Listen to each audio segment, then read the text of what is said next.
kind of surprising that I haven't done a review for this film yet, because I reviewed the Daredevil TV series that was on Netflix at the time, and I reviewed season 1 of Daredevil Born Again. And with Daredevil Born Again season 2 coming out, I am very excited to see that, regardless of my issues of season 1. But now we got the reshoots problem out of the way, I am now excited for this season to see if there's any improvement. And with that season coming out, I was thinking I was already proud that I got all those reviews done last year, but then I was also thinking that there was still one thing from Daredevil that I haven't reviewed yet. It's a film that only had one film but never got a whole trilogy or a franchise except for a spin-off. And that movie I'm talking about and what I'm going to be reviewing is the Daredevil film from 2003. It's directed by Mark Steven Johnson and stars Ben Affleck as Matt Murdock. Where after a terrible accident that made him lose his sight, but also gave him something else in return, where he can see some sounds and smoke in front of him as like a radar, where you can tell if someone's lying or telling the truth just by hearing people's hearts beat, and then later meets a beautiful girl played by Jennifer Garner, who he starts a relationship with, who is also a character that's been trained to be a fighter, but also learns more about a crime boss known as the Kingpin, played by Clarke Duncan, who is causing some serious crimes around Hell's Kitchen. And it's up to Matt Murdock to wear his Daredevil suit and find the Kingpin and stop him and avenge his father's murder. As you guys know, I am a huge fan of the Daredevil character, whether it's from the comics made by Frank Miller or Brian Michael Bendis, or in the TV shows with Charlie Cox, like the Netflix series where I reviewed all 3 seasons of the show, as well as separate episodes of Born Again. So if you want to know my full thoughts on both the Netflix Daredevil series as well as Born Again, I do have a link to the playlist in the description below that you can click on. My history with this film is an interesting one, because as a kid I never really understood why a lot of people hated it back then. I was kind of a naive kid and didn't understand movies very well back then. I remember watching the movie for the first time on TV. It was on FX at the time, and I was watching it thinking, this movie's kind of dark, but I kind of like it. And then later on as a teenager, I got the DVD, and I remember watching it so many times and really enjoying it back then, mostly because of how I felt about the film the first time, and also because my bias towards Evanescence, which did give me an emo phase at the time, because I used to listen to their songs from this film a lot as a teenager. Obviously, I grew out of that phase, but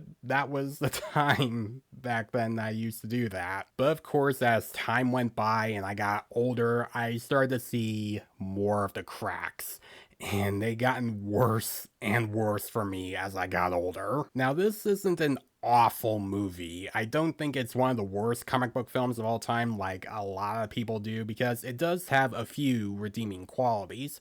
But I'm not afraid to say that Daredevil from 2003 isn't that great. And this movie came out in a time when comic book movies were getting a strong start in the early 2000s, with the first X-Men film, the first Spider-Man film, Blade 2, and X2, which came out in the same year as this film. And of course, after that, we would get movies like Spider-Man 2, Batman Begins, The Dark Knight. And when this film came out, it did not do well. A lot of fans have said it's one of the worst comic book films of all time, and people who don't read comics said that it's one of the worst films from 2003. And this film is directed by Mark Steven Johnson, who at the time was known for directing a lot of romance movies, and is also known for making some of the worst comic book movies of all time, like Ghost Rider from 2007, and is also one of the producers of Elektra as well. So he is not a fan favorite as a director or even as a writer, because not only is he the director of this film, but he also wrote the screenplay. And to be honest, he is not a good writer for comic book films, let alone films in general, because a lot of his films have very questionable writing that don't make any sense for the story, and just some cheesy and laughable moments that really don't make any sense at all. And this film definitely has those problems, in particular in the theatrical cut, where it has plot holes that just don't make any sense and are just left hanging or unexplained, where sometimes they'll have characters learning about something without having a scene explaining how they learned about it, causing us to be like, wait, how did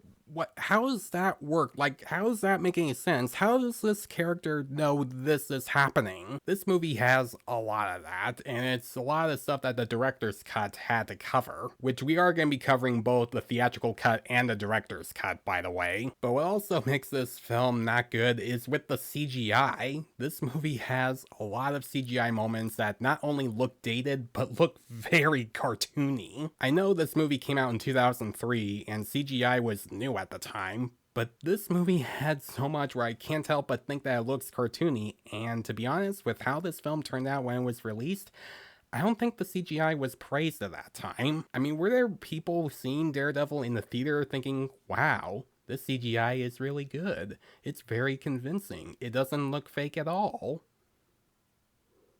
Come on. Really? And we also have some moments that are very unrealistic. In particular, moments when Daredevil is just jumping off from one building to another, or jumping off a really tall building and landing on the ground. And for some reason, he's just fine. There's no broken leg or bruises. He can walk just fine, like nothing happened. And I'm like, wait, what? Like, how is he able to walk around just fine? How is he able to land perfectly fine after jumping off of a really tall building? Now, they didn't do anything like that with the show afterwards because they make Daredevil more realistic in that show, where he doesn't jump around every building he goes to and just lands fine. Because when he hits something or lands something or gets beat up, you can see that he's injured. He has scars and bruises all over him, which made Daredevil in that show look like a realistic and grounded take on the character from the comics. This film looks like it's trying to do that, but it just can't help but have these moments that just don't make sense, where he's able to jump just fine. Now, I know this movie came out 12 years prior to the show, so they didn't really know what Daredevil needed to be back then,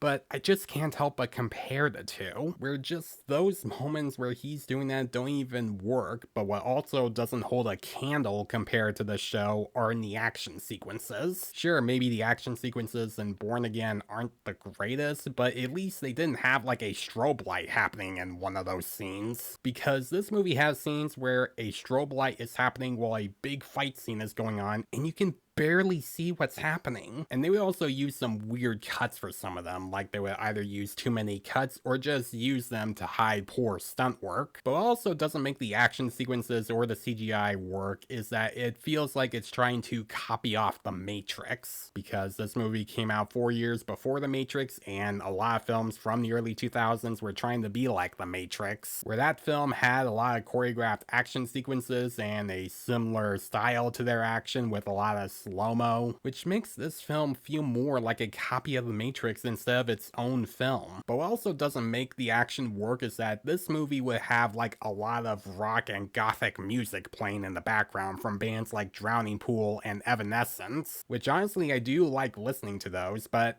they don't really work in a movie like this, because the music for those scenes just make them feel distracting and barely make you pay attention to what's happening in an action scene. And since this is made by a director that's known for directing cheesy romance films, this movie does have some cheesy moments with the romance between Daredevil and Elektra. Not so much from Ben Affleck or Jennifer Garner. It's not their fault about the romance. It's just mostly for the directing, the editing, and the cinematography making it look that way, where when that would happen, I just can't help but laugh with how they do it with the rain and how they use the camera for certain scenes with them. But it doesn't really fit for a movie like this. It just feels very silly when this movie's trying to be dark and gritty. Now, like I said, this movie isn't terrible. It's not that bad. It's not Fantastic or Madam Web, because it does have some things in it that I do like. Most of the actors look like they were doing a good job, except for one, which we'll talk about in a moment. Like Ben Affleck as Matt Murdock, who I am a fan of as an actor. I loved him in films like Gone Girl and Chasing Amy, and love his directorial films like Argo and The Town, which The Town just might be my favorite of his. And here, he's fine as Matt Murdock. There are times where I thought he did a good job, but there are also times where he felt wooden in some scenes. But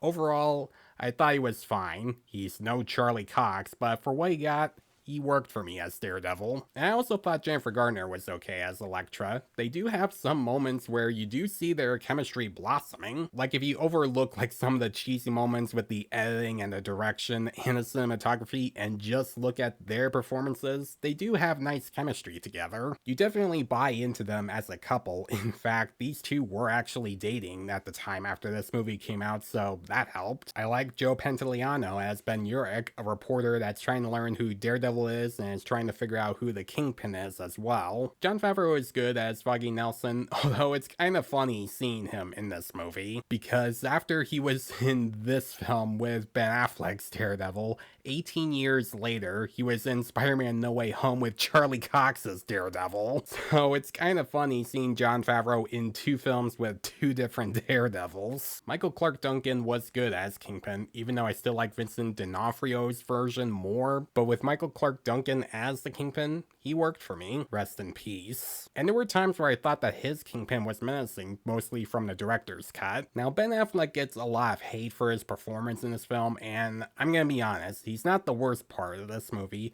Without a doubt, the worst part of this film is Colin Farrell as Bullseye, who I do think is a good actor, but he is really bad here. His performance is insanely over the top, where it makes him come off as a very cartoony villain that you just can't take seriously. His character is a hitman that would make a perfect shot with anything that he can use as a weapon, and he's hired by Wilson Fisk to kill Elektra and Daredevil. But you want to know the real reason he wants to kill Daredevil? It's because Daredevil made him miss. That's right, Bullseye is a sore loser who always makes a perfect shot, and when he misses Daredevil for the first time, he's upset about it and wants to kill him.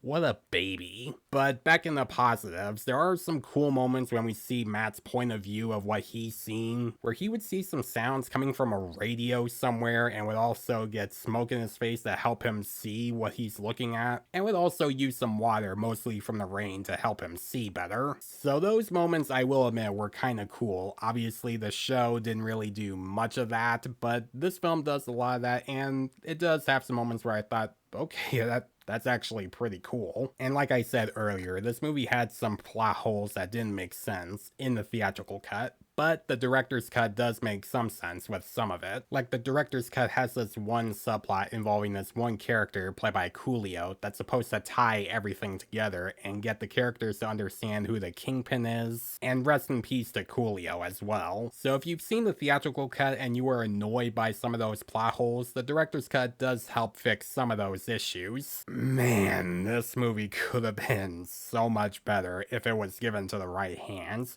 Sure, it had some redeeming qualities, like the acting was decent and a couple of cool moments, and the director's cut does help fix some of the plot holes that were left hanging in the theatrical cut, but it still doesn't save it from having terribly filmed action sequences or really bad CGI, a story that doesn't fully make sense, a really bad performance from Colin Farrell as Bullseye, and the directing for the romance sequences are just laughable. I mean, if you're interested in seeing this film, I do recommend watching the director's cut, because that one helps fix some of those issues. And if you're watching this with a group of friends and you just want to make fun of it, then this movie is the right one for it. But if you want to watch this film for quality, you're not going to get much of that. So it's kind of best for you to just skip this film and just watch the Netflix series. But even with all that hate and the backlash that this movie got, it for some reason got a spin-off film for Elektra 2 years later. Why? How? I don't know. I'm gonna give Daredevil 2003 a C. So guys, if you have seen this film, what do you think about it? Do you like this movie more than the Netflix version, or do you prefer the Netflix series over this film like I do? Let me know in the comments below. And as always, if you like this video, then please leave a like and subscribe to my channel so you don't miss a thing, because it helps my channel grow. Hit the notification bell so you know what other videos I'm posting. Follow me on Facebook and Instagram. Thanks for watching, guys, and I'll see you in the next one.